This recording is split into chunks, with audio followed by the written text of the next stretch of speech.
Hi, welcome back to another episode of Unlocked. Thank you for following.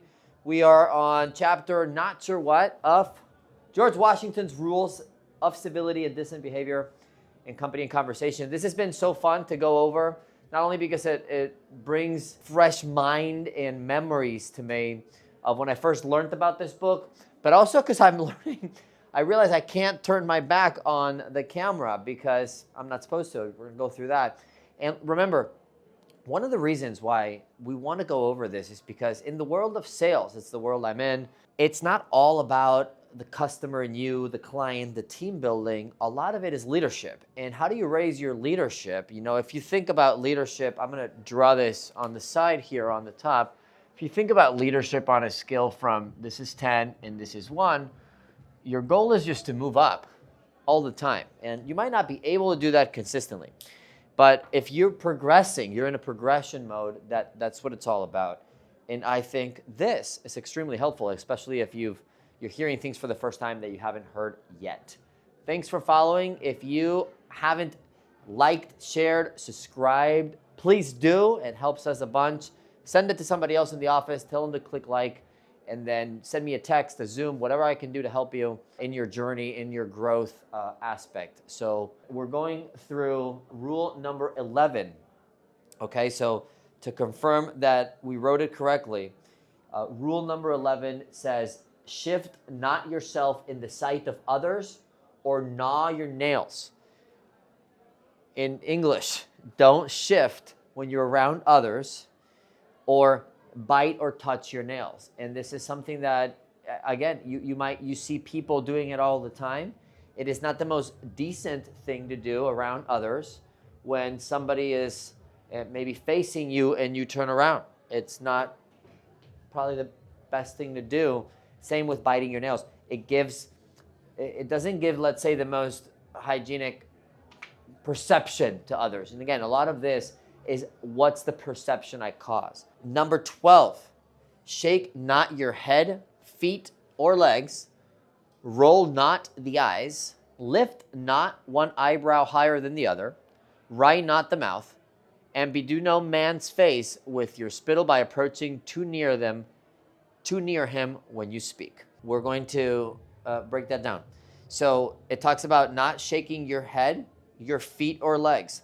I've done this. I remember my first bunch of interviews that I did as a manager. I was just nervous and I'm like shaking my legs, like not like that I'm nervous that I can't control it, just like I'm shaking them, I'm moving, I'm acting, I'm touching stuff, and it just again doesn't create the best perception.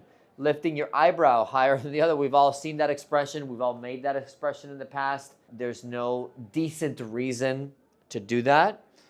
Shaking your head or your feet. It talks about not rolling your eyes. You know, if you're married, maybe I shouldn't say that, but we've all been there to where, you know, you're talking to somebody and maybe the not most mature person, maybe you're very close with somebody, but again, you want to think about this in public. I mean, if your wife and you are, you know, I think about my wife because she rolls her eyes at me all the time, and I keep telling her she's going to get like a neck problem. But if you're in public, if you're around other people, again, think about it. How does it look if you think of somebody on a dinner table or maybe with a client meeting and they roll their eyes like that? It doesn't look the best. It says, wry not your mouth, meaning don't move your mouth or make like a movement that like maybe you're twisting your mouth a little bit too much. Doesn't look very good no matter what's going on. And bedew no man's face with your spittle by approaching too near him when you speak. You've all been somebody that got too close to you and then you got spat on a little bit, or you can almost feel like their breath. You don't want to get that close. So that is cool. Number 13, turn not your back to others, especially in speaking. We were just talking about that. Jog not the table or desk in which another reads or writes. Lean not upon anyone. I can only think of me being guilty of every single one of these, you know. Turn not your back to others. I just think of if you're a teacher, you're on the board and I have an audience in front of me, I want to grab the marker as much as possible and I want to write to where I'm not turning my back on you. It's just a teaching thing. And again, it's decency, right? It doesn't look the best when you're completely writing and there's absolutely no contact, no eye contact with the person behind you. Not only if you're writing, just again, you don't want to be turning your back on others. I mean, we go door to door. The first thing we teach people is creating eye contact, giving people space. But the last thing you want to do is turn your back on somebody. It also talks about not jogging the table or desk. Have you ever been around maybe like a child, or maybe it was around somebody that wasn't thinking about this too much, and they're moving the desk a little bit, or you're like, can you please stop? Or maybe somebody next to you doing a test. I remember my driving license, my driver's license test, where like somebody was like, and I was like, dang it, like, could you just stop? Because they're moving their feet, or they're just nervous. They're moving, working with playing with a little gadget or something, and it's kind of not rude. I don't know if rude is the word, but we've all been there. You want to try not to be that person. Don't lean upon somebody else.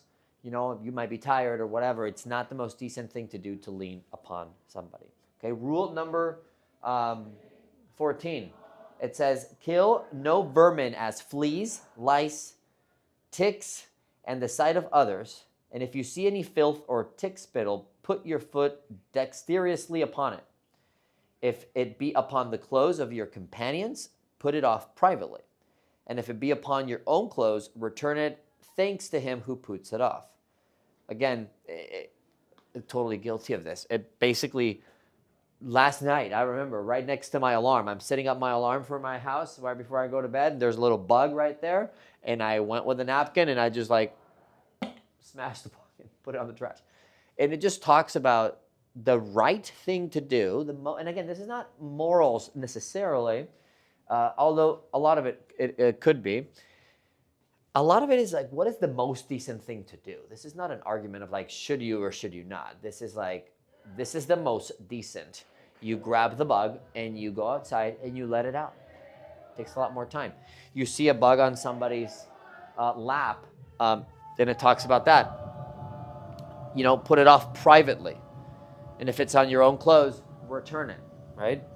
So we've all been in these situations. I just think this is fascinating to me because we've all been in these situations. Somebody wrote a book about it. Think about that.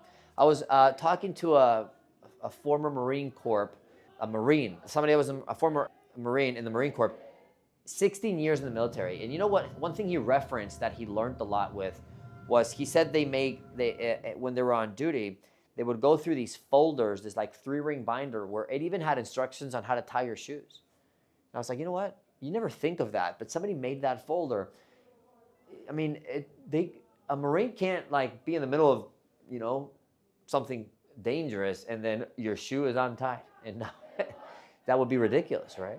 But somebody had to think about that and put it on a book. This is why I think it's fascinating to me. The last one. It says, keep your nails clean and short, also your hands and teeth clean, yet without showing any great concern for them. So, and again, we've all seen now there's a great deal of population, female especially, just putting themselves very long nails. I have to get better at that. As a kid, I bit my nails a lot, and it can turn into a bad habit. It also shows not the most cleanliness. So you want to not show that it's so important to you, where now you're kind of feeding your own ego, but at the same time you want to have your hands and nails clean. Shows professionalism.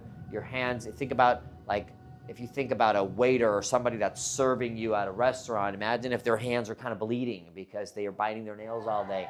That would not look clean to you, right? The most decent thing to do is keep them clean. Keep your hands and teeth clean. It talks about your teeth. We've all been there where we've met somebody that maybe has something in between the teeth, or they have their teeth extremely yellow, and you can tell that there's, again, not maybe the most hygiene or situation of cleanliness. And so you want to have not great concern for them, but show that you are caring for them. Again, this is rules of civility and decent behavior in company. Keyword, in company and conversation, George Washington. Hopefully this helped, and we'll see you again on the next one.